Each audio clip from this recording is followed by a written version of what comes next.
दलित नेताओं का अपमान करने का काम कांग्रेस पार्टी ने किया, चाहे डॉक्टर अशोक तंवर हो, चाहे बहन कुमारी सैलजा हो। और भैया बाहर से आके बस रहे डिप्टी सीएम मर जाए वही बते रहो। हमारी बहन है वो, हमारा तो साथ नहीं दिया, नहीं तो पिछली बार ही मामला कुछ और हो जाता।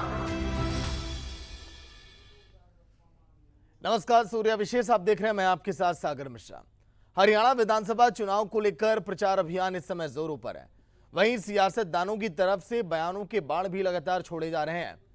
कांग्रेस उम्मीदवार नीरज शर्मा ने तो डिप्टी सीएम बनने तक का ख्वाब अब पूरी तरह से सजा लिया है।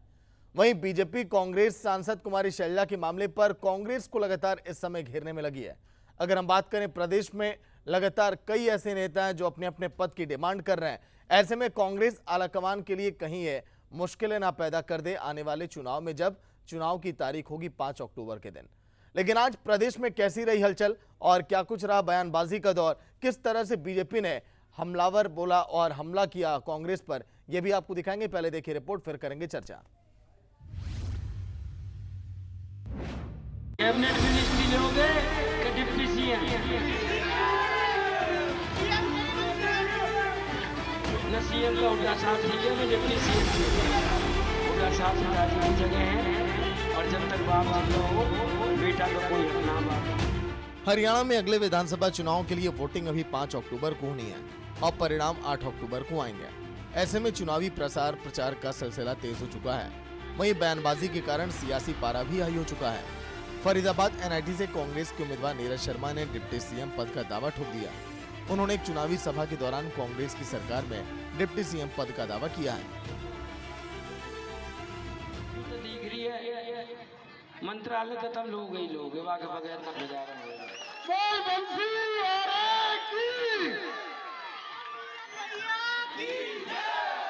कैबिनेट मिनिस्ट्री लोगे कि डिप्टी सीएम?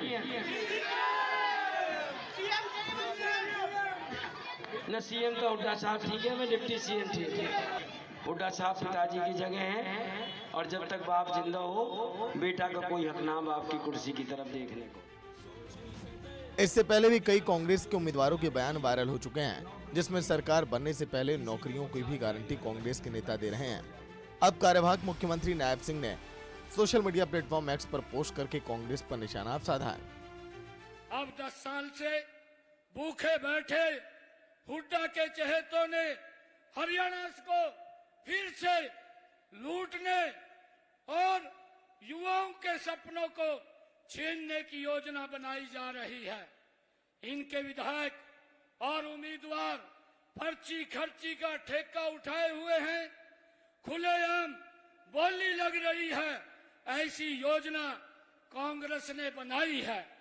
जिस हुड्डा ने हरियाणा प्रदेश को भ्रष्टाचार के दलदल में धकेला था, वही अब कांग्रेस पार्टी की दुकान को चला रहा है। इनके विधायक नीरज ने, कुलदीप ने, योगी जो संत के इनके विधायक प्रत्याशी हैं, कोई और हो, अपना घर भरने की और नौकरी बेचने की बात ये खुलेआम मंचों के ऊपर कर रहे हैं।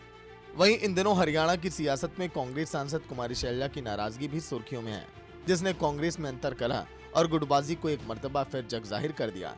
बीजेपी इस मुद्दे पर हमलावर भी हो चुकी है। केंद्रीय गृह मंत्री अमित शाह ने टोहना में जनसभा को संबोधित करते हुए कांग्रेस पर दलित नेताओं के अपमान करने का आरोप लगाया है। हमेशा से दलित नेताओं का अपमान करने का काम कांग्रेस पार्टी ने किया, चाहे डॉक्टर अशोक तंवर हो, चाहे बहन कुमारी सैलजा हो, सबका अपमान कांग्रेस ने किया है। और आंबेडकर जी, जब तक कांग्रेस की सरकार नहीं गई, बाबा आंबेडकर को भारत रत्न नहीं मिला। और भारतीय जनता पार्टी ने 5 तीर्थ आंबेडकर जी के लिए बनाए और संविधान दिन मनाने की घोषणा।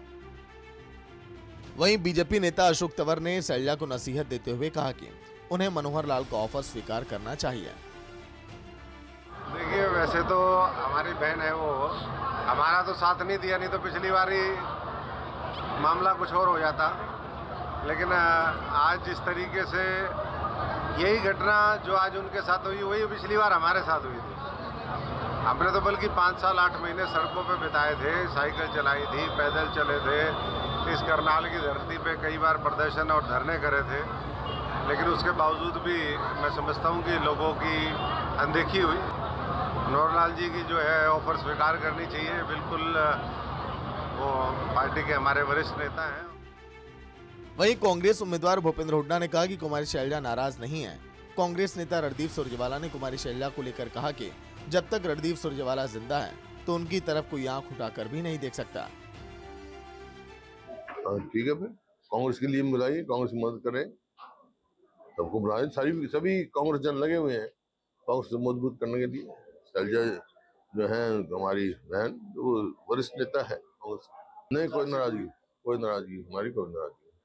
मैं आज आपसे वचन देकर जाता हूं, जब तक रणदीप सिंह सुरजेवाला जिंदा है, मेरी बहन शैलजा और हम दोनों मिलकर लड़ते हैं ये लड़ाई।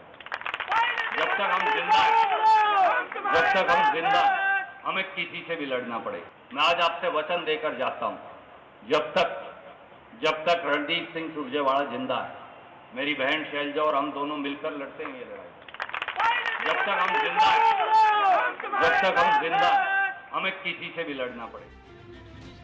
कुल मिलाकर चुनावी रण में बयानों का दौर चरम पर है।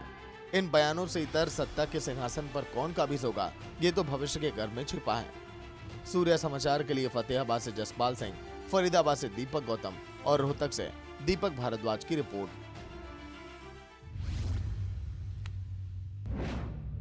तो मौजूदा चुनावी मौसम में बीजेपी इस समय कांग्रेस के एक बयानों को लपक कर लगातार कांग्रेस पर हमलावर है। अगर हम बात करें नीरज शर्मा की, चाहे हम बात करें गोगी साहब की, चाहे हम बात करें कुमारी शैलजा की, जिन्होंने आज के दिन ये कहा कि हां अभी भी सीएम बनने का वक्त अभी बीता नहीं है। कई ऐसी बातें हैं। चर्चा की शुरुआत करेंगे विजेंद्र नेहरा प्रवक्ता बीजेपी के, सुरेश रोड़ प्रवक्ता कांग्रेस के, विजेंद्र सहरावत प्रवक्ता जेजेपी के, विजेंद्र रेणु प्रवक्ता आईएनएलडी के। बहुत बहुत स्वागत है विजेंद्र जी आपका, सुरेश जी आपका, सहरावत साहब आपका और रेणु जी आपका सूर्या समाचार पर।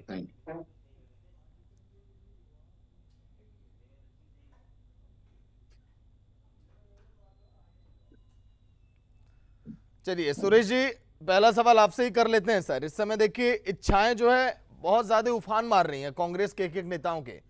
चाहे हम बात करें नीरज शर्मा की, आज के दिन कुमारी शैलजा का भी जब इंटरव्यू चल रहा था, हमने देखा कि वो भी कह रही हैं कि अभी सीएम बनने का वक्त अभी बीता नहीं है। कांग्रेस आलाकमान के लिए इस तरह के बयान कई मुश्किलें ना खड़ा कर दें। सुरेश रोड। देखिए, कांग्रेस पार्टी की हमेशा से एक परंपरा रही है, विधायकों की राय के ऊपर कांग्रेस हाईकमान अपने मुख्यमंत्री का चयन करता है। ये मुश्किलें पैदा करने की बात कहां से हो गई आपके दिमाग में? अगर अपने आप को सभी दावेदार बताएंगे सर, तो क्या मुश्किलें नहीं होंगी कि हाँ हम डिप्टी सीएम बनेंगे? सीएम साहब, यही तो लोकतंत्र है। कल तक पूरा गोदी मीडिया एक बात को उठा रहा था कि शैलजा जी नाराज है। मनोहर लाल खट्टर जैसे एक जनविरोधी चेहरे की तरफ से एक बयान आया कि हम उनका स्वागत करते हैं। अरे रामविलास शर्मा जी को संभाल लो, अपने आप को देख लो सर। जब आपकी पार्टी के अंदर फूट है तो फिर मीडिया पर क्यों भड़ास निकाल रहे हैं अपनी? सर, पार्टी आपकी एकजुट दिखाई दे रही है क्या? मैं अपनी बात पूरी कर लूं, बताइए। मैं अपनी बात पूरी कर रहा हूँ। मैं कह रहा हूँ कि प्रदेश के सबसे बड़े जन विरोधी चेहरे की तरफ से एक बयान आया कि शैलजा जी के दरवाजे बीजेपी में खुले हैं। अरे आपको जिस तरीके से बेआबरू करके हरियाणा के मुख्यमंत्री के पद से कान पकड़कर दिल्ली भेजा गया, अगर कोई इंसान होता तो आत्महत्या कर लेता। इतने अपमान के बाद आपका विधायी सम्मान भी नहीं किया गया। और साफ सुन के मोदी मीडिया को इस खबर को चलाने में कि किस तरीके से बेआबरू 9.5 साल के मुख्यमंत्री को करके दिल्ली भेजा गया है। हरियाणा वासी साल और वो इंसान देने की बजाय ज्ञान देता है कि शैलजा जी का स्वागत है। तो अपने स्वागत तो कर रहे हरियाणा बीजेपी के अंदर, अपने औकात को देख लो क्या तुम्हारी हरियाणा में क्या सर कि देखिए कांग्रेस को सर मिर्च तो लगेगी ना, अगर आपके नेता बुजुर्ग को मंच पे लात मारेंगे, महिलाओं का अपमान करेंगे, नौकरियां बेचेंगे हरियाणा के अंदर, और जब हम तस्वीरें लोगों को दिखाएंगे तो आप लोग में खलबली मचेगी कि हाँ हमारे नेताओं की तस्वीरें हम चला रहे हैं। आप पहले कीजिएगा, ये मिर्ची लगने की बात क्या होती है? और कितना क्या बड़ा सर? लिखा है वो? अरे सरकारी परिवार से नहीं आता तो कैसी बात कर रहे हैं? मिर्ची लगी, सरकार बनना चाहिए, जनता से ऊपर तुम टैक्स कर रहे हो। चलिए सर, अब सवालों पर देखिए आग बबूला थोड़ी होना है सर, जवाब नहीं है तो फिर मत दीजिए। फिर ये सुरक्षा बस नहीं चलेगी पर, चलिए नेहरा साहब ही जवाब दे दे रहे हैं आपका। नेहरा साहब ही जवाब दे दें जो कह रहे थे कि दरवाजे खुले हमारे लिए। सुन लीजिए नेहरा साहब को, फिर डिबेट ओपन करेंगे, आएंगे फिर काउंटर पे। सागर जी आवाज आ रही है आप? जी हाँ नेहरा जी आ रही है।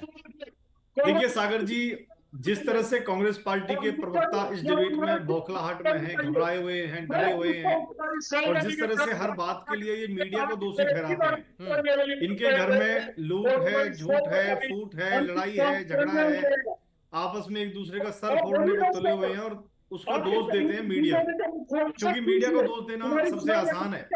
खुद, अरे भैया सुन लीजिए, खुद कुमारी शैलजा जी ने एक निजी टीवी चैनल को इंटरव्यू देते हुए कहा है कि मैंने जो मुख्यमंत्री के लिए दावा किया उसके कारण कुछ लोगों को बुरा लगा और मुझे उसका नुकसान उठाना पड़ा, कुछ लोग उससे डर गए। सुरेश जी सुन लेते हैं, सुरेश जी सुन लीजिए। सुरेश जी बहुत देखिए आराम से। इसका मतलब भूपेंद्र सिंह हुड्डा जी उससे डर गए, और डर करके कुमारी शैलजा जी का अपमान खुद ने भी किया और बाकी लोगों से भी उनका अपमान करवाया। ये किस प्रवक्ता को आप बुला लेते हैं, बिना तैयारी डिबेट में आ जाते हैं, बौखलाहट में, इनको कुछ पता है नहीं, जानकारी है नहीं। ये कांग्रेस मुक्त भारत और कांग्रेस मुक्त हरियाणा इसीलिए हो रहा है कि ऐसे भंटादार प्रवक्ता इनके बन के बैठे हैं, जो सुनते नहीं है, अपने नंबर पे बोला जाता नहीं है, सवाल का जवाब दिया जाता नहीं है, और बीच में बोलते देते हैं टांगड़ा के। अब चुपचाप सुनिए, आपके बीच में नहीं बोला मैं, चुपचाप सुनिए। ये कांग्रेसियों का मंच नहीं है, ये डिबेट है, थोड़ी शर्म करिए। ये कांग्रेसियों का डिबेट का मंच नहीं है। देखिए सुरेश जी मर्यादा में रहकर हम डिबेट करें। देखिए मैं तो आपसे छोटा हूं सर, आपसे रिक्वेस्ट ही कर सकता हूं। शर्म आनी चाहिए कांग्रेसियों को, चुल्लू बलवानी में डूब मरो, क्या बदतमीजी है डिबेट में। सुरेश जी नेहरा जी, सुरेश जी नेहरा जी, मुझे लग रहा है कि डेकोरम मेंटेन नहीं हो रहा डिबेट का शुरू में। देखिए मैं जवाब दे देता हूँ, इनको चुप करिए। ये क्या बदतमीजी, किसको बुला लिया आपने? ये अपने नंबर पे बोला जाता नहीं है, सवाल का जवाब है नहीं, तैयारी करके डिबेट में आते नहीं है, बीच में बोलते रहते हैं सबके। शर्म नहीं आती थोड़ी बहुत? सुनिए पहले डिबेट में। सुरेश जी सुन लीजिए। सुरेश जी देखिए, जिस तरह से कुमारी शैलजा जी ने निजी चैनल के ऊपर कहा है कि मेरा अपमान हुआ है, कुछ लोगों को बुरा लगा मेरे मुख्यमंत्री के लिए कहना, ये साफ दिखाता है कि कांग्रेस पार्टी के अंदर कितने बुरे हालात हैं। उन्होंने खुद कहा है कि वो सबसे वरिष्ठ है, उनका नंबर आना चाहिए। जिस तरह से कांग्रेस के अंदर अभी लूटना, मनाना, झगड़ा ये चल रहा है, और जहां कांग्रेस पार्टी के अंदर एक तरफ लूटना मनाना चल रहा है, वह भाजपा सरकार बनाने के नजदीक पहुंच चुकी है। हमारी तैयारियां बहुत तेज हैं, हम बूथ चलो अभियान के माध्यम से घर घर जा रहे हैं, सरकार की योजनाओं को बता रहे हैं। हमारे मुख्यमंत्री जी विजय संकल्प रैलियां कर रहे हैं विधानसभा के अनुसार। भारतीय जनता पार्टी बहुत स्पीड से आगे बढ़ रही है। जनता का आशीर्वाद, कार्यकर्ता का आशीर्वाद, नेतृत्व हमारा बहुत मजबूत हमारे साथ में है। और कांग्रेस पार्टी के अंदर जिस तरह से लूट है, झूठ है, लड़ाई झगड़ा, देखिए बड़ी जिम्मेदारी से एक चीज कहता हूं सागर जी, इन कांग्रेसियों को अपनी हार साफ दिखाई दे रही है। इसलिए इनके नीरज शर्मा जी कहते हैं कि मुझे डिप्टी सीएम बना देंगे इसलिए मुझे जिता दो। इनके बाकी नेता कहते हैं मुझे मुख्यमंत्री बना देंगे इसलिए मुझे जिता दो। नीरज शर्मा जी ने इनकी पहली गारंटी की घोषणा कर दी है कि 50 वोट दोगे तो 1 नौकरी बेचूंगा। और उन्होंने साफ कहा अपने वीडियो में कि ये मेरा अकेले का फैसला नहीं है, ये हुड्डा साहब का और सब बड़े लोगों का फैसला है कि 50 वोट के ऊपर 1 नौकरी देंगे हम। और ये बीजेपी का मेरिट का सिस्टम हमें समझ में नहीं आ रहा। ये खुद इनके नीरज शर्मा ने, जो एनआईटी से विधायक है, उन्होंने कहा है कि भाजपा का मेरिट का सिस्टम समझ में नहीं आ रहा, नौकरियों को हम बेचने का काम करेंगे, लूटने खसोटने का काम करेंगे। उससे भी 2 कदम आगे बढ़ के जो असंध से कांग्रेस पार्टी के प्रत्याशी है शमशेर गोगी जी, उन्होंने खुद करके कहा है, वीडियो में कहा है, जनता से वोट मांगते कहा है, सब जगह सोशल मीडिया पे उनका वीडियो जा रहा है सागर जी, कि अगर सत्ता में हम लोग आते हैं तो सबसे पहले अपना पेट भरेंगे, उसके बाद अपने परिवार का पेट भरेंगे, और उसके बाद अपने रिश्तेदारों का पेट भरेंगे। शर्म करो कांग्रेसियों, थोड़े चुल्लू भर पानी में डूब मरो। कैसे उम्मीद कर सकते हो हरियाणा के अंदर कभी जीवन में सत्ता में वापसी आप कर सकते हो, जब आपकी नीयत में खराबी है, भ्रष्टाचार का प्रेरणावादी नरेंद्र मोदी, अरे बारिश में पुल के नीचे लोगों ने खड़े होकर बंद कर दिया कि पुल गिर जाएगा। हर दिन पुल गिर रहे हैं, हर दिन पुल गिर रहे हैं, हर दिन पुल के लैंडर गिर रहे हैं, मतलब चलिए नेहरा जी सुरेश जी और अन्य मेहमानों की एंट्री अब होने दीजिए सर, अन्य मेहमानों की एंट्री अब होने दीजिए। नेहरा जी लौट कर आऊंगा। विजेंद्र सहरावत प्रवक्ता जेजेपी के नेहरा जी आऊंगा लौट के सर। अन्य मेहमानों का भी सम्मान करिए आप। सहरावत साहब देखिए बैठे हुए हैं। सहरावत साहब स्वागत है सूर्या समाचार पे। लौट कर आऊंगा। नेहरा जी आप भी डेकोरम थोड़ा मेंटेन करिए। अगर शो का संचालन मैं कर रहा हूं तो मेरी बात तो मानेंगे ना सर? ठीक है। आइए सहरावत जी स्वागत है सूर्या समाचार पर। जी नमस्कार। माफी चाहूंगा सर देर से आ रहा हूं। शुरुआत में ही टकराव हमने काफी खतरनाक देख लिया इसलिए थोड़ा वक्त लग गया सर। सहरावत साहब लगभग 25 से 30 ऐसी सीटें हैं जहां कहा जा रहा है कि जेजेपी, इनेलो और जो आप लोग की गठबंधन पार्टी है चंद्रशेखर आजाद की, और इधर बसपा के साथ इनेलो ने जो गठबंधन बनाया है, 25 सीटों पर फाइट बहुत तगड़ी है। क्या वाकई में मेहनत इतनी हो रही है कि यहाँ 25 सीटों पर आप लोग टक्कर दे रहे हैं? क्या यह आंकड़ा बढ़ भी सकता है अभी 5 तारीख तक, जिसकी बात हम 25 से आंकड़ा बढ़ेगा सर, 5 तारीख तक आंकड़ा और बढ़ेगा, क्योंकि ये हर रोज की मेहनत है। चंद्रशेखर आजाद भी लगातार हरियाणा में समय देंगे, 5 तारीख तक रेगुलर रहेंगे। जब तक प्रसाद का समय है तब तक चंद्रशेखर भी हरियाणा के बीच रहेंगे। मेरा तो एक निवेदन है, ये हमारे कांग्रेस के प्रवक्ता हैं, हमारे साथी हमसे सीनियर भी हैं, इन्होंने भी एक मर्यादा बना के रखनी चाहिए। ये कोई जेपी वाला मंच नहीं है कि आप जिसको तो धमका रहे हो, जिसको तो कोनी लगा रहे हो। आपको मर्यादा रखनी चाहिए। यहाँ सभी पार्टियों के सम्मानित प्रवक्ता साथी बैठे हैं, तो आपस में बहस ना करके एक दूसरे का सम्मान करना चाहिए। मेरा सुझाव है ये आपसे। विजय रेणु प्रवक्ता एनएलडी के हैं। विजय साहब यही सवाल आपसे होगा। लगभग आईएनएलडी कहा जा रहा है कि बीजेपी कांग्रेस का खेल कई जगहों पर बिगाड़ भी रही है, कई जगहों पर किसी एक पार्टी को फायदा भी जा रहा है। लगभग 5 से 10 ऐसी सीटें हैं जहां पर आप लोग की पकड़ इस समय सबसे ज्यादा मजबूत भी मानी जा रही है। रेणु साहब नहीं, सागर से दोस्तों अहमदाबाद से बात करूँ, मैं रायत से बात करता हूँ, रंगला से बात करता हूँ, नारनौल की बात है, फतेहबाद की बात है, बहादुरगढ़ की बात है, यमुनानगर की बात है और नरवाना की बात है हमारी। इसके बाद जुलाना की बात है। इसके बाद जो है ना हमारी इसमें नहू में है, पुनहाना की है, और हमारी जो ना हथीन की है, हमारी टोहाना की है। हमारी लगभग 20 से 25 सीटों पर इंडियन नेशनल लोकदल पार्टी बड़ी मजबूती के साथ चुनाव लड़ रही है, और आज हम 20 से 25 सीट जीतने के कगार पर पहुंच चुके हैं, केवल इंडियन नेशनल लोकदल पार्टी और हमारा गठबंधन बीएसपी के साथ जो है।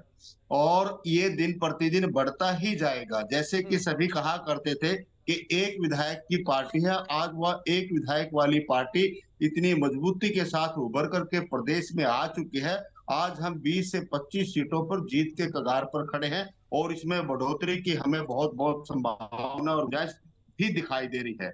दूसरी बात, जो अभय सिंह चौटाला जी के प्रयास, मेहनत और उनकी लोकप्रियता वो सबके सामने है। आज विपक्ष ने भी सर्व स्पष्ट रूप से ये कहना शुरू कर दिया, जो हमारे विरोधी दल भारतीय जनता पार्टी है, उनके इस वरिष्ठ नेता की वीडियो आप सभी ने जरूर सुन ली होगी, कुलदीप बिश्नोई जी का यह बयान कि हरियाणा प्रदेश में सही नेतृत्व के गुण वाला यदि कोई व्यक्ति है तो वो अभय सिंह चौटाला ही है। जिस प्रकार से एकमात्र विधायक होते हुए भी संसद में सरकार को घेरने में वो कामयाब होते हैं, और नियम करने के बाद भी सरकार को घेरने में कामयाब होते हैं, तो ऐसा नेतृत्व मैंने अभय सिंह चौटाला में ही देखा है। और सही में वो जहां त्याग की मूर्ति है, किसानों के हक में अपने पद तक को त्यागने का काम करते, सरकार को घेरने में मजबूती से कामयाब होते हैं। तो आज अभय सिंह चौटाला ही एक ऐसा नेतृत्व है हरियाणा प्रदेश में, जो एक मुख्यमंत्री पद के लिए बड़ा ही मजबूत दावेदार है। इसके साथ जिस प्रकार से अभी हमारे साथी बोल रहे थे, देखिए कांग्रेस पार्टी की ही बात करेंगे, बड़ी नेशनल पार्टी है ये, और इन्होंने 7 गारंटियां पहले घोषित करने का काम किया। उसके बाद इनका जो है ना मैनिफेस्टो आया है, और अधिकृत मैनिफेस्टो अभी आया नहीं है, वो और आना है अभी, लेकिन एक मिनी मैनिफेस्टो इनका आया है। पहले इनमें संगठन के लिए जूतम पजार हुआ, फिर टिकटों के लिए जूतम पजार हुआ, अब इनका डिप्टी सीएम के लिए जूतम पजार हो चुका है। और हद तो तब होगी जो एक बहुत ही वरिष्ठ सीनियर राज्यसभा सदस्य रणदीप सिंह सुरजेवाला जी कहते हैं कि जब तक रणदीप सिंह जिंदा है मैं अपनी बहन के साथ मिलकर के ऐसे ही लड़ता रहूंगा इनसे। तो इसका मतलब कांग्रेसियों से। ये आपस में ही इतना बड़ा इनका मन मुटाव, इतना बड़ा द्वेष, इतनी बड़ी लड़ाई कि एक वरिष्ठ लीडर को ये कहता है कि जब तक मैं जिंदा हूं मेरी बहन के साथ कोई ज्यादती नहीं होने दूंगा, उसका अपमान नहीं होने दूंगा। और कांग्रेस की एक ये रीत है कि ये हमेशा अभी जो है ना, ये स्टेज के ऊपर जो वरिष्ठ वर्करों को लात मारने की बात नहीं है, इन्होंने नेताओं को बहुत लात मारने का काम किया है।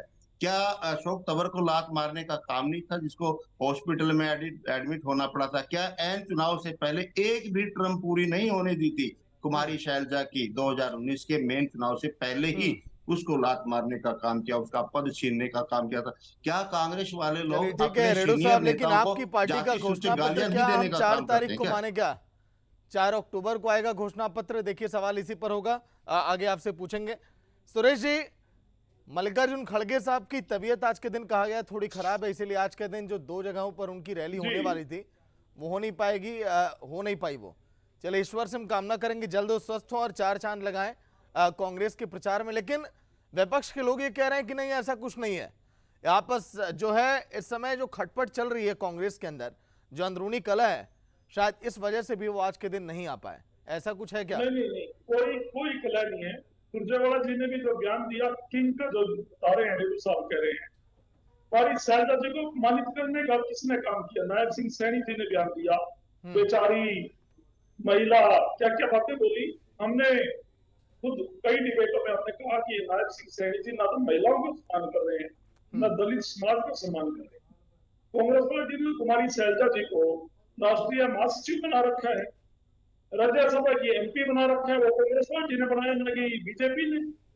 कुमारी शैलजा जी का कल में बयान आया, उन्होंने कहा कि मेरे पिताजी तिरंगे में लिख कर आगे गए और ऐसे ही मैं जाऊं। इससे ऊपर कुमारी शैलजा जी भारतीय जनता पार्टी जैसी दुर्द पार्टी के साथी लोगों को कैसे समझा सकती है? यह तो एक पूरा प्रोपेगेंडा है जो दलित वोट बैंक को प्रभावित करने के लिए कुमारी शैलजा जैसी वरिष्ठ महिला नेत्री को भी सम्मान नहीं देता। कभी उनको बेचारी कह रहे हैं, कभी उनको कुछ कह रहे हैं। और ये बात कौन कर रहा है? ये बीजेपी के वक्तव्य सीमित नहीं है, ये प्रदेश का मुख्यमंत्री का नायब सिंह सैनी। कांग्रेस पार्टी क्यों इतराज करती है कि आप हमारी सम्मानित नेता के विषय में कोई भी बात बोले तो आप मर्यादित भाषा में बोले। आपने बाबा साहब अम्बेडकर के संविधान को भी खत्म करने की बात की थी। आजादी के बाद आपने 1969 में बाबा साहब के पुतले भी फूके थे, संविधान की प्रतियां भी जलाई थी। आप ऐसी पार्टी के लोग हो तो आपसे हम क्या अपेक्षा कर सकते हैं कि आप हमारी महिला नेत्री को सम्मान देंगे? आपसे हम कोई उम्मीद भी नहीं करते ऐसी। आप रामविलास शर्मा जी की सोच लीजिएगा, आप अनिल विज के बारे में सोचिएगा। आप बिना हिसाब दिए जो मनोहर की तरह भगोड़े की तरह दिल्ली चले गए, उनको बुला के हरियाणा की जनता को पाई हिसाब दे लगेगा। आप अपने गिरफ्तार में झांक के देखिएगा। और इनाम बीजेपी पे हमसे में बहस नहीं करते हैं, तो वोट खत्म पार्टी है। इनका काम है वोट काटना, भारतीय जनता पार्टी को आगे, जनता को आगे परोसना लोगों का। लेकिन प्रदेश के लोग समझदार है। अभी कुछ दिन पहले बयान आया था कांडा जी का, आपने सुना था क्या बोला उन्होंने? हम तो पहले से कहते हैं कि ना तो भारतीय जनता पार्टी और जेजेपी का समझौता टूटा है, ये एक साजिश के तहत अलग हुए हैं। ठीक है सुरेश जी, अगला सवाल आप पूछ सकते हैं। अगले 15 मिनट आप लोग के पास एक दूसरे को काउंटर करने का भी वक्त होगा। एक दूसरे से जो सवाल है वो भी आप पूछ सकते हैं। शुरुआत सुरेश जी आपसे ही है। जी हाँ बताइए। हाँ, मैं बताता हूँ। आपने कहा कि एक बयान आया था बीजेपी के साथ इंडियन नेशनल लोकदल पार्टी चली जाएगी। वो बयान गोपाल कांडा जी का था। गोपाल कांडा एकमात्र सीट के ऊपर हमारे साथ समझौते में है। क्या गोपाल कांडा को इतनी अथॉरिटी है कि वो 89 का फैसला ले सकते हैं, वो दे सकते हैं इसके ऊपर फैसला? और दूसरी बात, जब गोपाल कांडा ने ये बयान दिया, अभय सिंह चौटाला ने अगले ही दिन बयान से किनारा नहीं किया। सुरेश जी, नोटेबल बात है, बयान से किनारा नहीं किया, आदमी से ही किनारा कर लिया। कि अगर वहां जाना तो वहां अभी चले जाइए, हम आपको समर्थन नहीं देंगे। अगर आपके लोगों में भी इतनी हिम्मत है, क्या आप गोगी से किनारा करोगे? बयान से नहीं, आदमी से। क्या आप गोगी से किनारा करोगे? क्या आप नरेश से किनारा करोगे? क्या आप जेपी से किनारा करोगे? विकास सारण से किनारा करने का काम करोगे? किस किस के नाम गिराऊंगा? क्या आप आदमी से किनारा कर लोगे जिन्होंने सरेआम खुले तौर पर ये बातें कही है जो आप सबके सामने है? क्या उनसे किनारा करोगे? आप बताइए। व्यक्तिगत बयान है, ये अमिता साहब ने उसी दिन बोल दिया। वो बयान पार्टी के बयान नहीं है, ये हमारे नेता वो करप्शन का बयान क्या उनके करप्शन को स्वीकार करती है कांग्रेस पार्टी? उन्होंने जो करप्शन का बयान दिया है, राज आने से पहले ही करप्शन की प्लानिंग उन्होंने जनता को बताने का काम किया कि हम इस प्रकार से करप्शन करेंगे। क्या कांग्रेस पार्टी इस करप्शन को स्वीकृति प्रदान करती है? सुरेश जी, आप देखिए सुरेश जी, आप जब किसी जिम्मेदार पद पर बैठे हैं, पार्टी ने देखिए आपको पोजीशन दी है प्रवक्ता की कि आप बैठ सकते हैं किसी भी नेशनल टीवी पे, तो आपकी जिम्मेदारी पार्टी को रिप्रेजेंट करने की है ना सर। फिर आप अगर हर दिन अगर आप उलझुलूल बयान आप देंगे तो पार्टी पर ही तो सवाल खड़े होंगे ना सर। मैं जेपी जी की बात कर रहा हूँ, नीरज साहब की बात कर रहा हूँ, अन्य नेताओं की बात मैं कर रहा हूँ। हम तो उलझुल बयान देने वाले आप बताइए, आप सम्मानित आदमी हो, आप बताइए क्या पार्टी इस करप्शन की किसी से अपने आप किनारा करती है? अपने आप का नतीजों में देखने का हम ठीक है ना? आप ठीक है, हम तो खुला चैलेंज कर दिया करती मीडिया को कि आने वाली 5 तारीख प्रदेश की जनता साफ कर देगी कि गोदी मीडिया भारतीय जनता पार्टी की फेवर का मसला नहीं कर रहा। आपके सारे आंकड़े जितने साबित होंगे, आपकी मुखी खानी पड़ेगी। आप जो बीजेपी का एजेंडा पहुंच रहे हैं उस पर आप मुंह छिपा कर मेरे सवाल की समझ में आ रहा है सुरेश जी, समझ में आ रहा है। इतने सीनियर आप प्रवक्ता होने के बावजूद जब जवाब नहीं है तो आप मीडिया पर ही सवाल खड़े कर पाएंगे। हम तो जवाब देंगे, ये उम्मीद हम कर रहे थे आपसे। क्या करेंगे सर, जब जवाब नहीं रहेगा तो इंसान इधर उधर की तो बातें करेगा। जब सुनिए सर मेरी बात, परीक्षा में मैं पढ़ के गया ही नहीं। सुरेश जी उदाहरण आपको दे रहा हूँ। रेडू साहब एक मिनट, रेडू साहब, परीक्षा में मैं पढ़ के गया ही नहीं और मैं फेल हो गया और फिर मैं कहूं कि नहीं परीक्षा में जो प्रश्न पत्र बना था बड़ा गलत था, एग्जामिनर ने सेटिंग की थी, क्यों सर, जिसने टॉप कर लिया, यही तो बोलेंगे आप? ये मुहावरे को बोलना। अरे मुहावरे सर, आप भी यही है, मैं भी यही हूं। अरे आपत्ति होगी ना सर, इन बातों से ये हरियाणा है। जब सवाल तीखे होंगे तो फिर सर फिर तो दिक्कत हो ही जाती है। क्या करेंगे आप? ये हरियाणा। चलिए नेरा जी जवाब दे रहे हैं, सुन लीजिए सर। कोई मैं सवाल आपसे कर रहा हूँ, कोई बीजेपी के पक्ष में मैंने जवाब नहीं दिया है, ना इनेलो ना जेजेपी के लिए। और ऐसा नहीं है कि जो फूट की बात हम कर रहे हैं, पद दावेदारी की बात कर रहे हैं, प्रत्येक पार्टियों में चल रही है, सभी से सवाल है। नेहरा साहब जवाब दे रहे हैं, सुन लीजिए सुरेश जी। देखिए सागर जी, मैं किसी के बीच में नहीं बोला, उम्मीद करता हूँ मेरे बीच में भी कोई ना बोले। ठीक है नेहरा जी, क्योंकि मैं इनके बीच में नहीं बोला। मैं नेहरा जी शुरू करिए, आप इनकी आवाज दबाइए पहले, बीच में। सुरेश जी आइए। सुरेश जी अभी प्रश्न पत्र भी है लंबा, आगे हम चलेंगे, अब बीजेपी से भी ले लें 2 सवाल।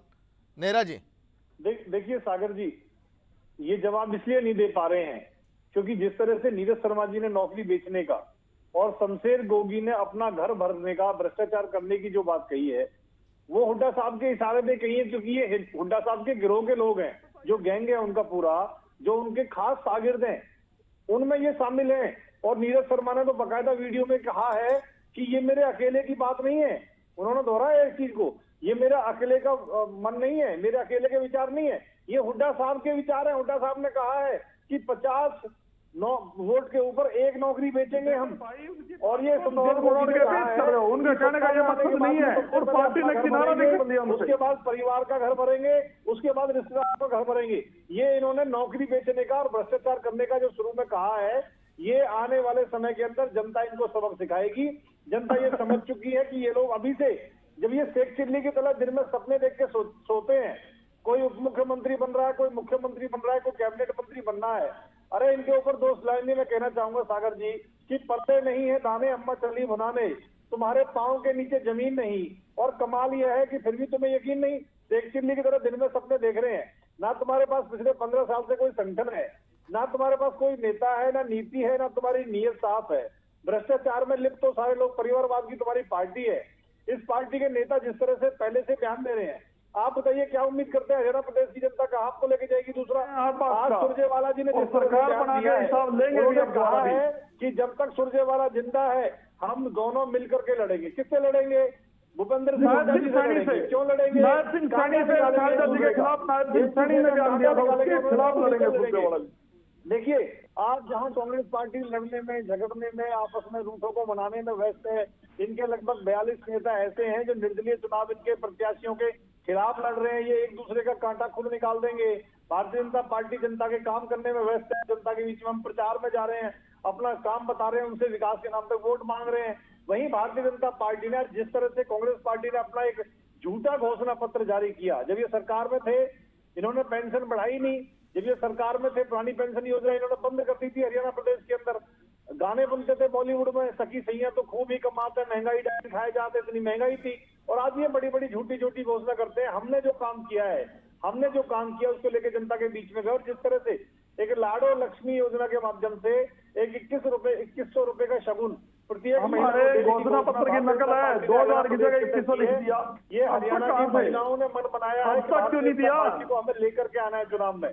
आईएमसी खरगोदा की तर्ज पर जिस तरह से 10 औद्योगिक शहर बना करके लगभग 50,000 बेरोजगार युवाओं को हर जगह से हमने रोजगार देने की जो संकल्प लिया है, इससे युवा हरियाणा प्रदेश का भारतीय जनता पार्टी के साथ है। हमारी चिरायु आयुष्मान जो योजना है, जिसमें 5 लाख से बढ़ा करके 10 लाख तक हमने निःशुल्क हमने इलाज की जो सुविधा दी है, और हर बुजुर्ग व्यक्ति जो 70 साल से ज्यादा उम्र का है उसको 5 लाख रुपए अलग से इलाज के लिए जो दिए, उससे हरियाणा प्रदेश की भाजपा सरकार के प्रति लोगों का ये मन बना है कि कहीं ना कहीं गांव, गरीब, किसान, मजदूर की ये सरकार है, सबका भला सोचने वाली सरकार है। 24 फसलों को जिस तरह से एमएसपी के ऊपर खरीदने वाला, सागर जी मैं पूरी जिम्मेदारी से कहता हूँ, पूरे देश के अंदर हरियाणा अकेला ऐसा राज्य है जो सभी फसलों को 24 फसलों को एमएसपी के ऊपर खरीदने का काम करता है। ये भारतीय जनता पार्टी की सरकार ने करके दिखाया है। और जिस तरह से 2 लाख युवाओं को बिना पर्ची, बिना खर्ची, ईमानदारी, योग्यता और काबिलियत के आधार पर सरकारी नौकरी पक्की हम देंगे तीसरी बार जनता के आशीर्वाद से जो हम सरकार में आएंगे। और जिस तरह से माननीय मुख्यमंत्री श्री नायब सैनी जी ने कहा है कि तीसरी बार जनता के आशीर्वाद से मुख्यमंत्री बनते ही सबसे पहले कांग्रेस के भर्ती रोको गैंग ने जो 25,000 भर्तियों के रिजल्ट पर रोक लगवाई, चुनाव आयोग में जाकर के उनका रिजल्ट घर के उनको ज्वाइनिंग देने का काम करूंगा तीसरी बार मुख्यमंत्री बनते ही। ये भी कांग्रेस के ताबूत में। ठीक है नेहरा साहब, अब कांग्रेस से जवाब भी ले लेंगे इसमें, नहीं रोका मैंने आपको, देखिए आपने लंबा वक्त लिया। सहरावत साहब भी हैं जेजेपी से। सहरावत जी, अब पछताए काहो जब चिड़िया चुग गई खेत। सर दुष्यंत चौटाला जी लोगों के बीच अब जा रहे हैं तो कह रहे हैं कि मेरे जीवन की सबसे बड़ी गलती थी जब किसान आंदोलन में मैं बीजेपी के साथ खड़ा था, स्टैंड मेरा वो गलत हो गया। अब क्या फायदा सर? अब हो सकता हो किसान जो गुस्से में आ गए हो माफी वो ना करें, उन्हें माफी ना दें। किसान हमारे अन्नदाता हैं, हमारे मालिक हैं, हमारा वोट बैंक है। चलो वो हमें माफ करे ना करे वो समय का फैसला है। हमें माफी मांगने में कोई परहेज नहीं है, क्योंकि हम किसानों के बेटे हैं, किसानों की पार्टी है हमारी। चलो भूल हो जाती है, हमारे नेताजी ने माफी मांग ली, लेकिन जिस तरह भूपेंद्र हुड्डा जी आज किसानों की बात कर रहे हैं, हरियाणा में सबसे ज्यादा किसानों की जमीन हुड्डा साहब के राज में लूटी गई। उनका ये किसान वाला फार्मूला तो चला नहीं। अब उन्होंने हाईकमान से एक फैसला कर दिया, हुड्डा साहब तो पद बांटने में लग गए। हरियाणा में कम से कम 20 आदमियों को ये कहकर बका रखा है इन्होंने कि आपको उप मुख्यमंत्री बनाएंगे। अब उप मुख्यमंत्री ये कितने बनाएंगे ये तो पता नहीं। विधायकों के पास कोई चारा नहीं है, क्योंकि उन्होंने अपने कार्यकाल में काम नहीं किए। इनके आज जो प्रत्याशी हैं उनकी एक ही चीज है, भाई 2000 नौकरियां लगाएंगे हल्के वाइज। इन्होंने पहले ही तय कर लिया, वो गांव वाली कहावत होगी, भाई गांव बचाने मंगते घूम गए। पहले रोहतक के लिए इन्होंने 50,000 नौकरियां पहले अलॉट कर ली और दूसरे हल्कों के लिए 2-2 हजार बांट ली इन्होंने। तो ये तो बंदर बाट का सिलसिला पहले ही शुरू कर दिया कांग्रेस पार्टी ने। ये एजेंडे इन लोगों के फेल हैं, ये नए नए एजेंडे ढूंढते हैं। ये सबसे बड़ा एजेंडा इनका यही है कि घूस की शुरुआत कर दी इन्होंने, भाई हम तो वोट दोगे आप नौकरी देंगे। ये इतना बड़ा कारण है हरियाणा में कि चुनाव आयोग को इस पर स्टैंड लेना चाहिए। जो जो प्रत्याशी इस तरह के बयान दे रहे हैं वो जानबूझ कर दे रहे हैं, उन लोगों पर कार्रवाई होनी चाहिए। ऐसे लोग भ्रष्टाचार को बढ़ावा देते हैं, हरियाणा को एक गलत दिशा में ले जाया जा रहा है। दूसरी तरफ बीजेपी पार्टी है, बीजेपी पार्टी के हमारे साथी आज दलितों के प्रति प्रेम दिखा रहे हैं, भाई हम दलितों के साथ हैं। क्योंकि इनको भी बौखलाहट हो रही है। हरियाणा में जब से हमारी पार्टी का अलायंस चंद्रशेखर जी के साथ हुआ है तो दलित वोट बैंक इनका खिसक चुका है। हमारे साथ भीम आर्मी के हर गांव में ज्यादा से ज्यादा साथी जुड़ रहे हैं और दोनों पार्टी इस कदर परेशान है कि दोनों को लगता है तुम्हारी सत्ता अब नहीं आएगी, क्षेत्रीय पार्टियों का दौर फिर आएगा और तुम्हारी मनमानी बंद हो जाएगी। इनकी मनमानी पर लगाम लगाने के लिए हरियाणा की जनता फिर से त्रिशंकु विधानसभा बनाने जा रही है। जी ठीक है, रेडू साहब भी बैठे हुए डिबेट में। रेडू साहब। हाँ सागर जी, देखिए मैं ये कहना चाहूंगा, 20 हजारी पार्टी बिगड़े बोल वाले नेताओं को हरियाणा प्रदेश करप्शन के लिए दोबारा से खुली छूट देने वाला नहीं है। इन्होंने जो पहले इस तरह से राज शासन में आने से पहले इस तरह की बातें शुरू कर दी, तो कैसे हरियाणा प्रदेश के लोग एक ऐसी पार्टी को सत्ता सौंपने का काम करेंगे जिन्होंने चुनाव से पहले ही अपने एजेंडे में भ्रष्टाचार को नंबर 1 पर रखने का काम किया है। दूसरी बात, मैं भारतीय जनता पार्टी के बारे में यदि बात कहूं, 10 साल तक हरियाणा प्रदेश में शासन कर रहे हैं और आज ये घोषणा पत्र लेकर के आते हैं। अरे भाई, आपने 2100 रुपए महिलाओं को देने थे, 500 रुपए का सिलेंडर देना था, तो 20-10 साल तक उनका खून चूसने का काम क्यों किया? आप कह रहे हैं हम 2 लाख रोजगार देंगे, 10 साल में तो आपने 2 लाख पूरे किए नहीं। अगले 5 साल में 2 लाख कहां से देने का काम करोगे? आप कह रहे हो 5-10 औद्योगिक शहर बनाएंगे। लेकिन रेडू साहब देखिए, सवाल आपने सुना नहीं, मैं बता दूं आपको। भ्रष्टाचार पर जो आप घेरने में लगे हैं पार्टियों को, आपको याद है कि मायावती पर भ्रष्टाचार के कितने आरोप लगे हैं। अब हरियाणा में आपके साथ मिलकर बसपा चुनावी मैदान में है। आज के दिन योगी आदित्यनाथ भी हरियाणा पहुंचे, वो भी यही कह रहे हैं कि हाथी का पेट इतना बड़ा है कि वो भरने वाला नहीं है। हाँ देखिए, विरोधी कुछ भी कहें, हरियाणा के मुख्यमंत्री अभय सिंह चौटाला जी बनने जा रहे हैं। और मैं एक बात आप भी समझते हो और मैं भी दोहरा देता हूं, यदि नेता ईमानदार है, नेता सच्चा है, नेता निर्भय है, तो सारे के सारे साथी उसके भाव में बह करके उसी प्रकार का व्यवहार करने लगते हैं। यदि शासन जागता है तो प्रशासन कार्य करता है, यदि शासन ही सोएगा तो प्रशासन अपने आप सुस्त हो जाया करता है। हमारे अभय सिंह चौटाला एक ऐसे नेता हैं, ओम प्रकाश चौटाला जी के शासन को आप देख लीजिए, रात के 2-2 बजे तक काम करते थे, 2 घंटे मुश्किल से विश्राम करके फिर सुबह फिर काम पर लग जाया करते थे। और अभय सिंह चौटाला उनसे भी कहीं ना कहीं आगे देश की सेवा करने के लिए और ज्यादा मेहनत से काम करने का काम करेंगे। जिस प्रकार से एक विधायक होते हुए भी अभय सिंह चौटाला ने ये लोहा मनवाने का काम किया मौजूदा सरकार में भी कि असली नेतृत्व का कोई व्यक्ति है तो वो अभय सिंह चौटाला ही है। और दूसरी बात, जो अभय सिंह चौटाला जी एजेंडा लेकर के आए हैं, मैं बताता हूँ एजेंडा क्या होता है। इसे कहते हैं मैनिफेस्टो। जो एक सरकार आए, जनता उससे उम्मीद करे कि हाँ इनको बनाना चाहिए। जिस प्रकार से अभय सिंह चौटाला जी ने अपना मैनिफेस्टो एडवांस में जारी करने का काम किया, कुछ मुख्य बातें उन्होंने कहा, पार्टी का फैसला है कि आते ही जो हर व्यक्ति की नीड है, गरीब की भी अमीर की भी, हर व्यक्ति को जरूरत है। जिस प्रकार से चौधरी देवीलाल जी ने बुढ़ापा पेंशन लागू करने का काम किया था और उन्होंने कोई इनकम कंडीशन नहीं लगाई थी, जो भी बुजुर्ग चाहे वो ले सकता है। इसी प्रकार से हमारी पार्टी ने यह फैसला किया है कि प्रदेश को मुफ्त में बिजली, पानी, शिक्षा और चिकित्सा बिल्कुल मुफ्त होगा। कोई चिरायु नहीं होगी उसमें और कोई उसमें आयुष्मान नहीं होगा। Everybody will avail free facility of this amenities. मैं कहूँ जो नीड है, बहुत बड़ी नीड होती है लोगों की, और जो व्यक्ति 25, 30, 35, 40 साल तक प्रदेश की सेवा करते हैं वो उनको पेंशन मुक्त करने का काम किया कांग्रेस पार्टी ने 2005 में। सबसे पहले 2006 में बैठते ही सबसे पहले हिंदुस्तान में एक नई योजना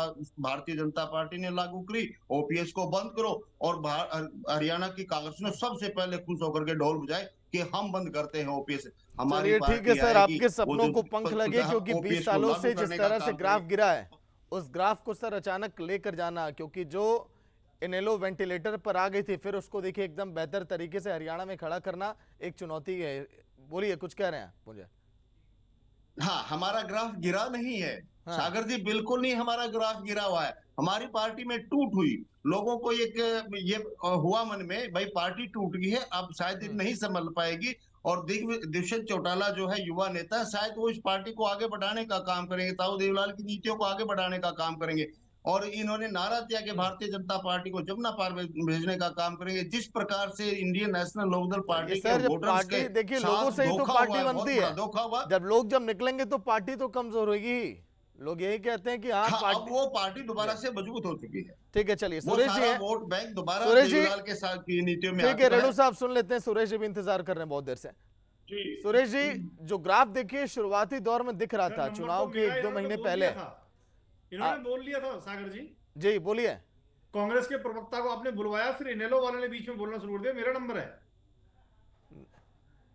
शायद आप भूल रहे हैं, नेरा साहब आपने पहले जवाब दिया, फिर मैं गया जेजेपी के पास, फिर इनेलो के पास, अब सुरेश जी इंतजार कर रहे हैं। बीच में आपको हल्का फुल्का काउंटर किए थे, आप भी कर दीजिएगा जहां आपको लगे गलत है। सुरेश जी, शुरुआती दौर में ऐसा लगा था, 1-2 महीने पहले की बात मैं बता रहा हूं, तमाम पॉलिटिकल एक्सपर्ट, कई सारे सर्वे कि हाँ, ग्राफ कांग्रेस का हरियाणा में ऊपर जा रहा है थोड़ा बहुत, और आप लोग इस कॉन्फिडेंस में भी रहे कि हाँ, अभी भी लग रहा है कि आप लोग का ग्राफ ऊपर ही है। लेकिन महिलाओं को लेके, बुजुर्गों को लेके, युवाओं को लेके, एक एक वर्गों को देखिए, अगर टारगेट करके अगर कोई बयान अगर दिया जाएगा, जनता अगर उसे दिल पे ले लेगी, तो फिर वो जो ग्राफ और जो सर्वे थे वो सब तो धरे के धरे रह जाएंगे सर, फिर मुश्किलें हो जाएंगी आप लोग को।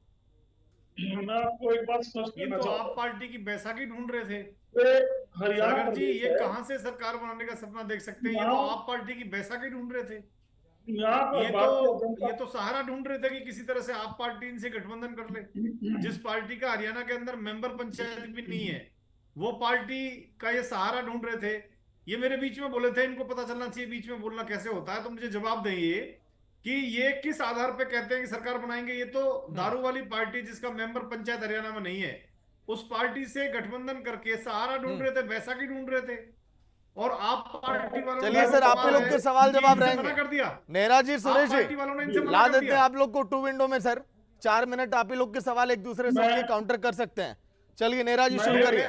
देखिए, मेरे सवालों का जवाब ये दे दें कि ये जो सरकार में बनाने की बात करते हैं कांग्रेस पार्टी वाले, ये कटोरा लेके खड़े थे आप पार्टी दारू वाली पार्टी के सामने कि माई बाप किसी भी तरह इज्जत बचा लो और हमसे गठबंधन कर लो, नहीं तो हमारी लुटिया डूब जाएगी।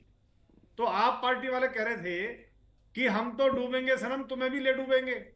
तो कांग्रेस पार्टी वालों ने कहा पलट के, हुड्डा साहब ने, कि महाराज डूबते हुए को तिनके का सहारा ही बहुत है, कुछ तो सहारा दे दो, ऐसे मत करो। तो कांग्रेस वालों ने, आप पार्टी वालों ने मना कर दिया। तो जो पार्टी हरियाणा प्रदेश के अंदर गठबंधन का सहारा ढूंढ रही हो, बैसाखी ढूंढ रही हो, और बैसाखी ढूंढने वालों में सबसे बड़ा नेता राहुल गांधी जी थे, जो कांग्रेस पार्टी के सबसे बड़े नेता, जिनको ये मानते हैं। हालांकि हम मानते हैं कि राहुल गांधी जी राजनीतिक व्यक्ति नहीं है और वो कांग्रेस के लिए भस्मासुर है, लेकिन ये उनको नेता मानते हैं।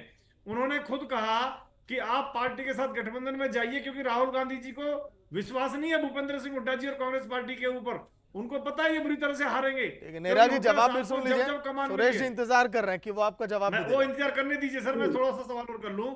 इनको पता है राहुल गांधी जी को कि हुड्डा साहब को जब जब कमान मिली है वो बुरी तरह से उनको हार मिली है।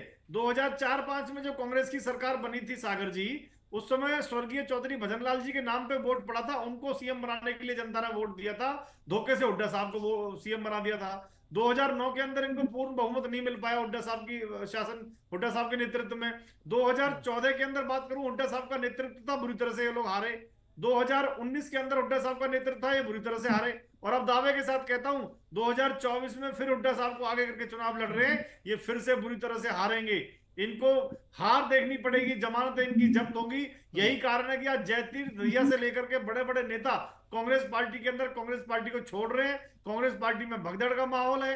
पिछले 6 महीने में कांग्रेस पार्टी के 100 से ज्यादा बड़े नेता कांग्रेस पार्टी को छोड़ चुके हैं। आज कुमारी सहजल जी अलग बात करती है कि मेरा अपमान हो गया, आज सुरजेवाला जी अलग कहते हैं कि हम मिलकर के लड़ेंगे, आज भूपेंद्र सिंह हुड्डा जी से लड़ाई की ये बात करते हैं। हुड्डा साहब इनका सफाया करना चाहते हैं, अपने लोगों को टिकटें दिलाते हैं, उनका अपमान करते हैं। आप ये लगाइए, अशोक तंवर जी का सिर फोड़ दिया, एक दलित का अपमान किया। उसके बाद एक दलित की बेटी को, कुमारी सहजल जी को, इन्होंने हरियाणा में संगठन नहीं बनाने दिया। और आज तक हरियाणा प्रदेश के अंदर इनका संगठन नहीं है, ना इनके नेता है, ना नीति है, ना नियत है। और खुलेआम जिस तरह से अभी विजेंद्र रेड्डी जी ने भी बताया कि जो पार्टी शुरू में ही सरकार, अभी तो कोई नाम भी नहीं है, और शमशेर गोगी जी कह रहे हैं कि खुलकर लूटेंगे। ठीक है नेहरा जी, सुन लीजिए जवाब। अब सुरेश जी जवाब दे रहे हैं, सवाल इतना लंबा हो जाएगा तो जवाब में ही बहुत लंबा वक्त ले लेंगे। वो जवाब नहीं दे पाएंगे सर, ये तो आसान सवालों का जवाब नहीं दे पाए, मेरे सवालों को क्या जवाब दे पाएंगे? सुनिए सुरेश जी जो इन्होंने अभी तक बोला, बीच में बोलते हैं, इतना जरूर है इनको। जो इन्होंने अभी तक बोला उससे स्पष्ट है कि हमारी सरकार बन चुकी है। इनकी भाषा बता रही है, इनकी बॉडी लैंग्वेज बता रही है कि भारतीय जनता पार्टी के पास अपनी कोई एजेंडा नहीं। ये प्रदेश में बनने जा रही सरकार को बधाई देने की बजाय टांग खींचने में लगे हुए हैं, अनाप बातें करने में लगे हुए हैं। इन्होंने आप पार्टी का जिक्र किया। आप पार्टी के साथ हमारा राष्ट्रीय लेवल पर समझौता है, हम हर चैनल पे बोलते हैं, ये सार्वजनिक चीज है, सार्वजनिक बात है। रही बात, इन्होंने कहा कि कांग्रेस पीछे पड़ी थी, आप पार्टी के साथ हमारा सीटों पे समझौता नहीं हो पाया। मैं ये बताना चाहता हूँ, इन्होंने 2005 का जिक्र किया, बजवाल जी को आगे करके कांग्रेस ने चुनाव लड़ा। 2014 में भारतीय जनता पार्टी ने कुलदीप बिश्नोई जी को मुख्यमंत्री का चेहरा बनाकर चुनाव लड़ा। ये कड़वी सच्चाई है। तो कुलदीप बिश्नोई को धोखा जो इन्होंने दिया, कुलदीप बिश्नोई की ऑडियो वीडियो आपके मीडिया के ऊपर गूगल पे मिल जाएगी। क्या बोल रहे हैं? इनको राजनीतिक जानकारी है क्या सागर जी? खट्टर को बीजेपी 2014 में बीजेपी ने कुलदीप बिश्नोई जी को सीएम चेहरा बनाया था, ये कह रहे हैं आपके टीवी पे झूठ बोल रहे हैं। तो आपको इनको फटकारना चाहिए, ऐसे व्यक्ति को नसीहत देनी चाहिए कि थोड़ा राजनीतिक जानकारी लेकर के डिबेट में आए।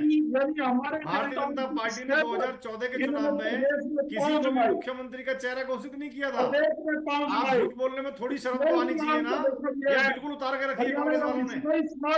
चुल्लू भर पानी में है तो उसमें डूब जाइए थोड़ा सा। 2014 में भैया कब घोषित किया था, क्या प्रूफ है, क्या प्रमाण है? माफी मांगिए डिबेट में, आप माफी मांगिए। 2014 में भाजपा ने किसको उम्मीदवार बनाया था? सीएम का चेहरा हमने किसको घोषित किया था? माफी मांगिए आप जरा, माफी मांगिए। आपके अंदर अगर दम है, मैं आपको चैलेंज देता हूं इस डिबेट में, आपके अंदर अगर दम है 2024 में सीएम का चेहरा घोषित करिए। हुड्डा साहब को दम है तो चेहरा घोषित करिए हुड्डा साहब का।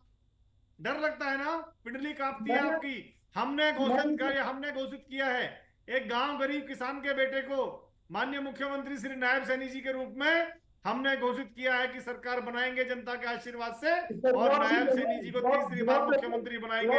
अगर आपके अंदर दम है तो आप कहिए भूपेंद्र सिंह हुड्डा जी को मुख्यमंत्री बनाएंगे। नहीं कह सकते आप, क्योंकि आपको पता है इतिहास काला है। 2004-05 से 2009-14 से 2019 से लगातार हुड्डा साहब को जब आगे किया, आपको हार देखनी नेरा जी हो सकता है जो डर, नेरा जी हो सकता है कि जो डर आपको राजस्थान, मध्य प्रदेश और छत्तीसगढ़ के चुनाव में सता रहा था, इन्हें यहाँ पे सता रहा हो। सर क्या दिक्कत हो गई? नहीं, लेकिन आप ये बताइए 2014 में मुख्यमंत्री का चेहरा हमने कौन घोषित किया? इनसे माफी मंगवाइए पहले आप।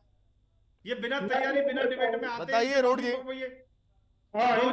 अनर्गल बातें आप कर रहे हैं, कह रहे हैं नेरा साहब 2014 में जब सीएम का चेहरा अनाउंस नहीं हुआ तो फिर आप कैसे बता रहे हैं? मैं बताता हूँ, इन्होंने अनाउंस किया था कुलदीप बिश्नोई 2.5 साल के लिए पहले मुख्यमंत्री बनेंगे। ये आपको भी पता होना चाहिए, आप इनको दुरुस्त कीजिए। कुलदीप बिश्नोई भाजपा में थे क्या? कुलदीप बिश्नोई भाजपा में थे क्या? आपने कुलदीप बिश्नोई के साथ हमारा गठबंधन था क्या?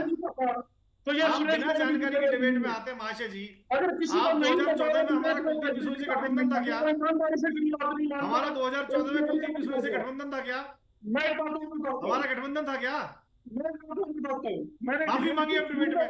अरे आप माफी मांगिए डिबेट में। 2014 का आपने झूठा विवरण दिया इस डिबेट के अंदर, आपको माफी मांगनी चाहिए और कान पकड़ के मांगनी चाहिए और नाक रगड़ के भी मांगनी चाहिए कि आगे अगली बार कम से कम आप झूठ नहीं बोलेंगे डिबेट में। मैं कह रहा हूँ सागर जी, इनसे चैलेंज है मेरा, जो इन्होंने बात कही है वो फर्जी और झूठी, आप माफी मंगवाइए। आप एक जिम्मेदार चैनल है और कोई भी आपके चैनल में बैठ के कोई भी झूठ बोलेगा। आप बताइए क्या हमारा गठबंधन था क्या? किस भाजपा नेता ने ये कहा है? आइए नेरा जी, सुरेश जी, डिबेट के आखिरी पड़ाव पर हम 5 मिनट और है हमारे पास। देखिए बहुत संयम के साथ बैठे हुए सहरावत साहब आप लोग को सुन रहे हैं, बहुत सहन शक्ति है उनके अंदर, एक बार उनसे भी पूछ लें।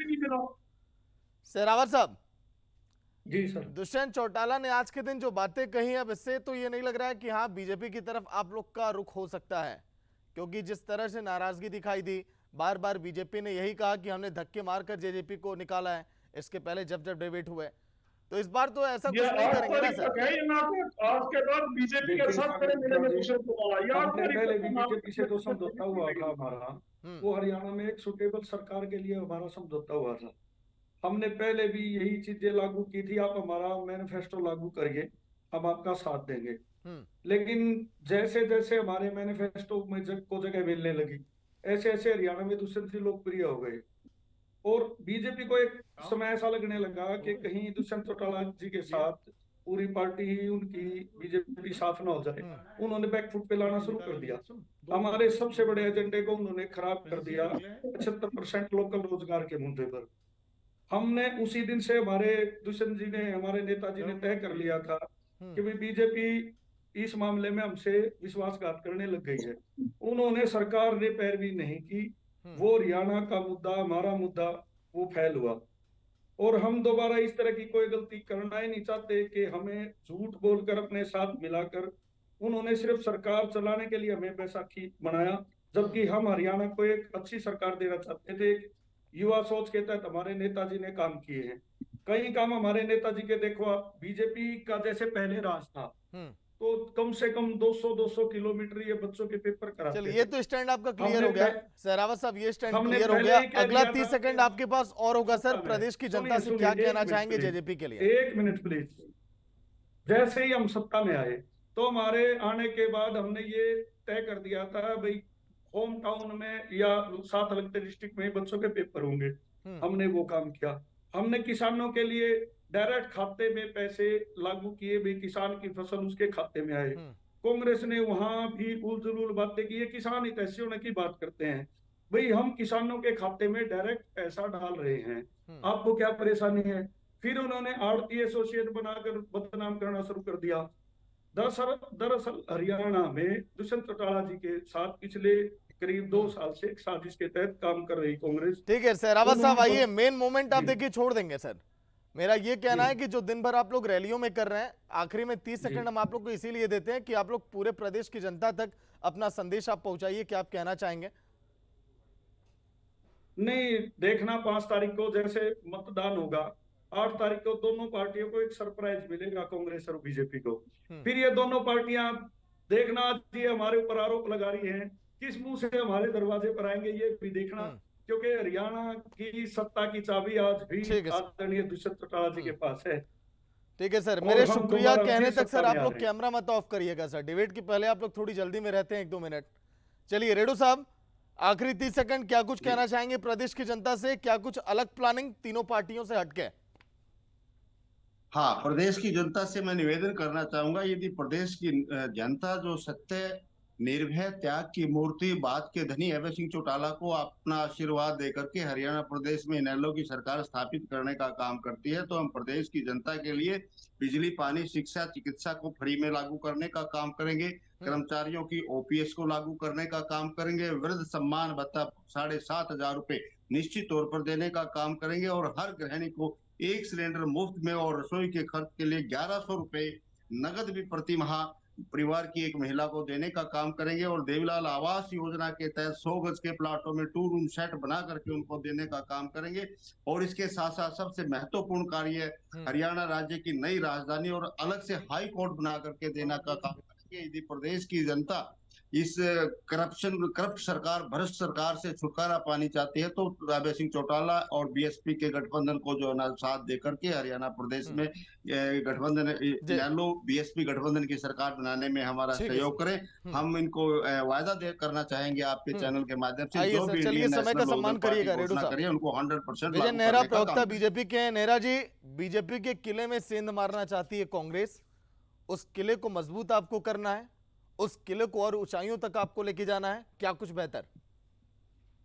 देखिए सागर जी, भारतीय जनता पार्टी का किला जनता जनार्दन के आशीर्वाद से इतना मजबूत है कि कांग्रेस अगर उसको तोड़ने का प्रयास करेगी तो अपना सर फोड़ेगी, और इससे ज्यादा कोई लाभ उसको मिलने वाला नहीं है, क्योंकि जनता जनार्दन का आशीर्वाद हमारे साथ है। गांव गरीब किसान की ये पार्टी है, मजदूर की पार्टी है, युवा छोटे व्यापारी महिलाओं की ये पार्टी है।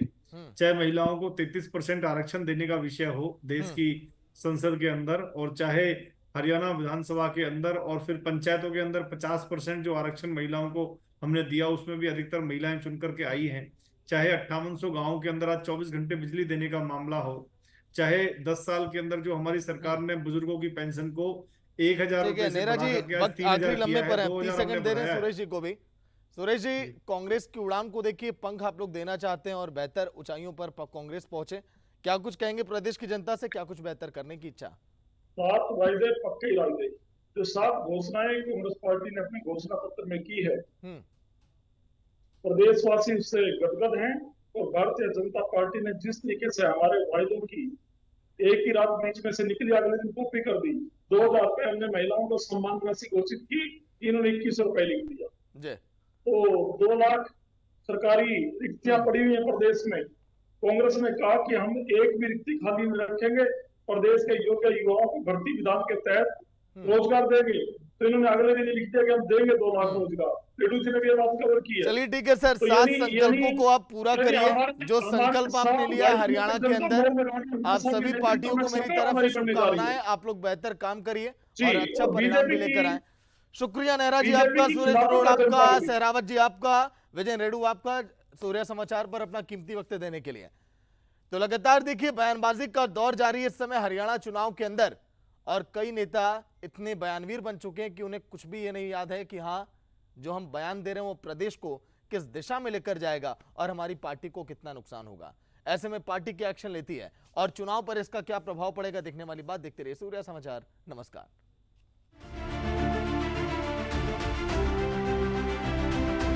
दलित नेताओं का अपमान करने का काम कांग्रेस पार्टी ने किया, चाहे डॉक्टर अशोक तंवर हो, चाहे बेन कुमारी सैलजा हो। और भैया बाहर से आके बस रहे डिप्टी सीएम बन जाए, यूं बते रहो। हमारी बहन है वो, हमारा तो साथ नहीं दिया, नहीं तो पिछली बारी मामला कुछ और हो जाता।